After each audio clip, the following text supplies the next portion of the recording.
Now, I know some of you Marvel diehards are saying to yourself, what in the hell is he doing?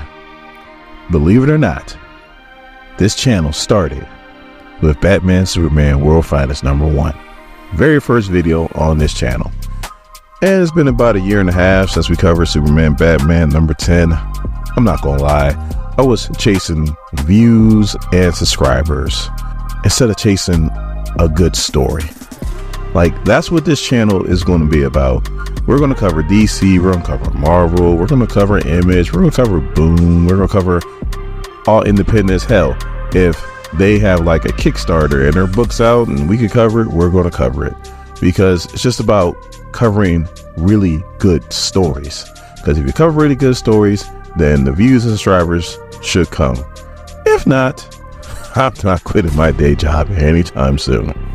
My name is Dorian, this is SCM Comics. We are continuing our coverage of Batman Superman World Finest with number 11. So a story starts off in a suburban neighborhood. It could be anywhere in the United States. Before we do that, if you want to get caught up with Batman Superman World Finest, the link to the playlist will be in the description. Now, we are in this suburban neighborhood because Batman and Superman are kind of beefing a little bit.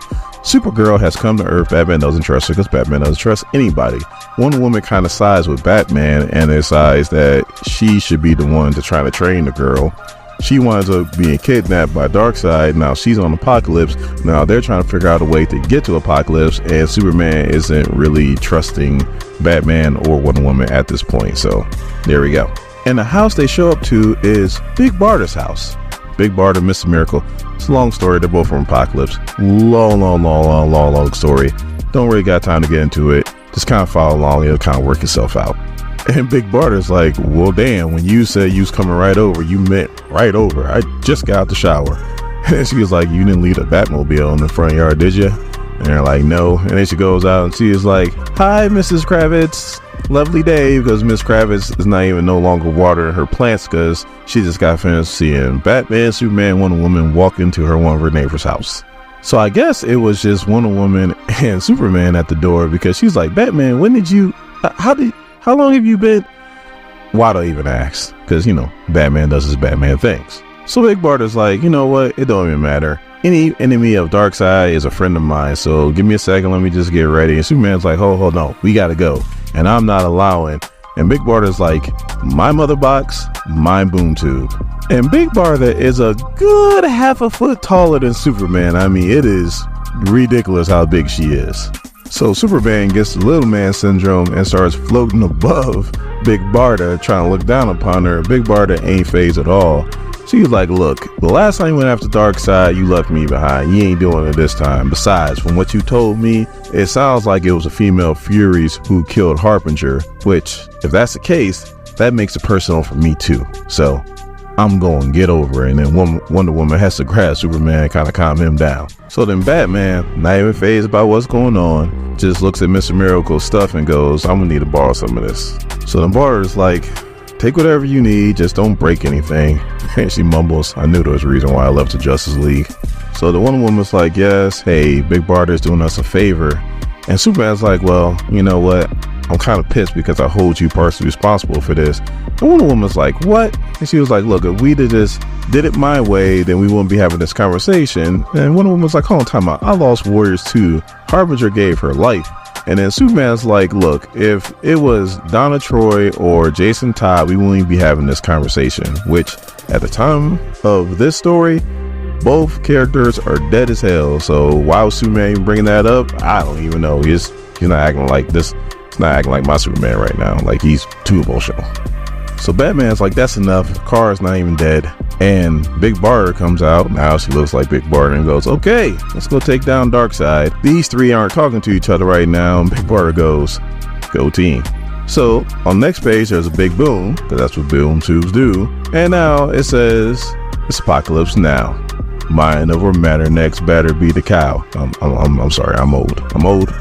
So Wonder Woman's like, smells like death. And Big Barda's like, no place like home. So they devise a plan, and then everybody's about to split up. Barda and Wonder Woman are about to go together. Superman's going on his own. Batman's going on his own. And Superman's like, all right, everybody knows their jobs, but everybody remembers once we get Kara back, she comes back with me. Batman's like, yep. And everybody goes home. Everybody. So Big Barda and Wonder Woman are walking. Barda's trying to explain how Wonder Woman's been an inspiration to her. As soon as they walk into arena, Barda doesn't even have time to finish her statement before the Furies are right on top of them. And you know, Wonder Woman, Big Barda, they don't like to mix words, so they get right to it. So they're fighting. Wonder Woman's like, they're very good, and Barda's like, I know, I trained them. So Wonder Woman kicks one of them. Another one's about to hit Wonder Woman. Barda hits her, or stabs her, really. And Wonder Woman goes, thanks. And Barda's like, forget it. I said I trained them. I ain't say I liked them. So the one Fury with fused claws scratches Wonder Woman in the back. Barda's like, Diana. She takes her out of the ball. She gets hit in the face with a whip. Diana takes down the girl that scratched her. She has her pinned down, but then she looks up and they got a sword to Barda's throat. I was like, surrender or she dies. Barda's like, let them kill me, never surrender. And then Granny Goodness was like, you better think about this because we're definitely gonna take her out. So of course Wonder Woman says Barda, and she surrenders. So now Batman's flying around using Mr. Miracle's jetpack, and he's like, I don't belong here. I belong in Gotham City, the place where my parents were murdered. They always bring that up.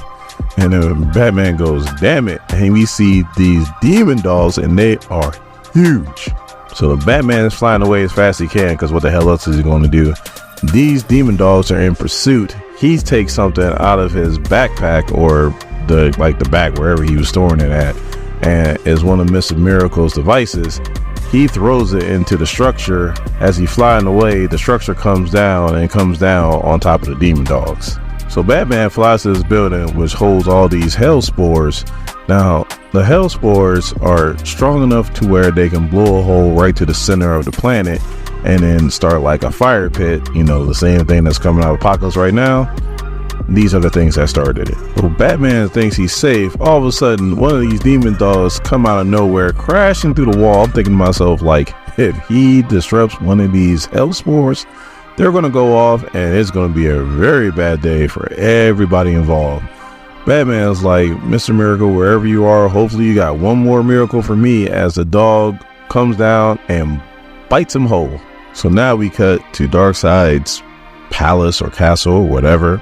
And we see these robotic things, and they're like, glory to the one who takes down the Kryptonian. Hail Darkseid. They all come crashing down on Superman. But as you can see, it doesn't matter. He just walks right through them. And Superman walks up right to Darkseid's door like he's Achilles from Troy, talking about Darkseid.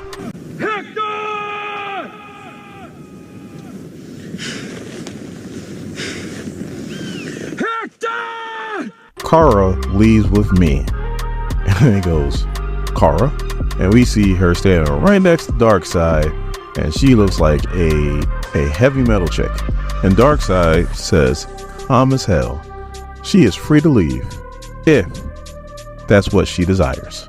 So Superman's like, Kara, your nightmare is over. You're safe now. And then Darkseid's like, yes, she's safe now. So Superman starts talking to her Kryptonian, and then he's like, you'll always be safe with me.